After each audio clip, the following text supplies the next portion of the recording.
एक व्यक्ति हताश होकर बैठा था। मैं उसे ना जानता था, उसकी हताशा को जानता था। मैंने अपना हाथ बढ़ाया, वो मुझे ना जानता था, मेरे हाथ बढ़ाने को जानता था। नमस्कार, कैसे हो आप सब लोग। ये जो मैंने अभी इतनी ब्यूटीफुल लाइंस, एक ब्यूटीफुल पंक्तियाँ जो अभी पढ़ी हैं, ये हमारे महान साहित्यकार विनोद कुमार शुक्ल जी, जिन्हें अभी ज्ञानपीठ पुरस्कार से भी सम्मानित किया गया था और उनका अभी हाल में निधन हुआ है। उन्होंने लिखी है ये, जो एक मानवीय संवेदना को, एक सरलता को कितना सुंदर तरीके से प्रस्तुत कर रही हैं।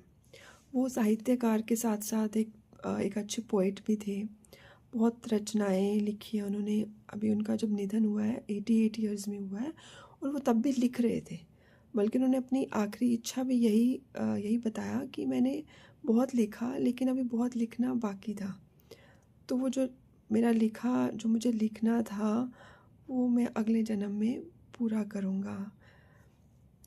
तो इस बात पे मुझे उनकी नहीं, एक कोट याद आती है कि the person who has a why to live can bear almost any how, है ना। उनकी पर्सनालिटी को कितना विंडिकेट करती है ये लाइन। और उन्होंने जो भी रचनाएं लिखी, जैसे कि नौकर की कमीज़ लिखी उन्होंने, दीवार में खिड़की रहती थी, खिल गया तो देखेंगे, इस तरह की रचनाएं ऐसी थी वो, जो मतलब एक आम जीवन को, एक साधारण जीवन को असाधारण तरीके से प्रस्तुत करती थी, इन अ वेरी एक्स्ट्राऑर्डिनरी वे। इसीलिए उनका जॉनर भी हम यही कहते हैं कि मैजिक रियलिज्म था। जो बहुत ही, आप पढ़ोगे ना उनकी बुक, ऐसे लगेगा बहुत सिंपल, ये तो बहुत ही ऑर्डिनरी सी बातें हैं, बट धीरे धीरे आप पढ़ते जाओगे, बोलो कि ऐसे भी लिखा जा सकता है, मतलब इन अ वेरी ब्यूटीफुल वे। तभी मैजिक रियलिज्म जो ये फ्रेज़ है ना, ये बहुत फिट बैठता है इनकी पर्सनालिटी को। उनकी एक कविता है कि जो मुझसे मिलने नहीं आए, मैं उनके घर चला जाऊंगा। जो मतलब जो हमारे मैं होता है ना, एक अहंकार होता है, उसको पाट रही है ये चीज़ ना।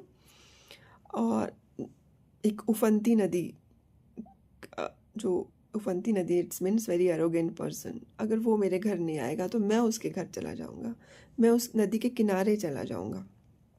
तो दिस टाइप ऑफ राइटिंग्स ही यूज टू राइट। और जैसे कि दीवार में एक खिड़की रहती थी, तो अब देखो, मतलब सुनते ही कैसे लगेगा ना आपको, ये क्या लाइन है, दीवार, एक क्या टाइटल है एक बुक का, दीवार में खिड़की रहती थी।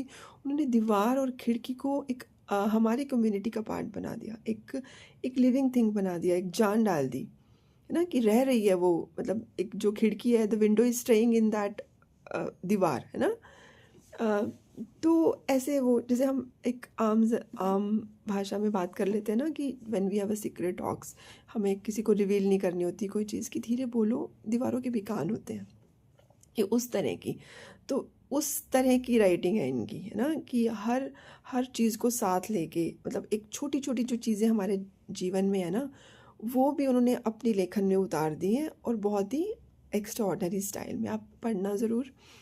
और इनके बारे में जितना, मतलब आज के युग के, तो ये एक महान लेखक माने जाते हैं। जितना इनके बारे में कहा जाए उतना ही कम है।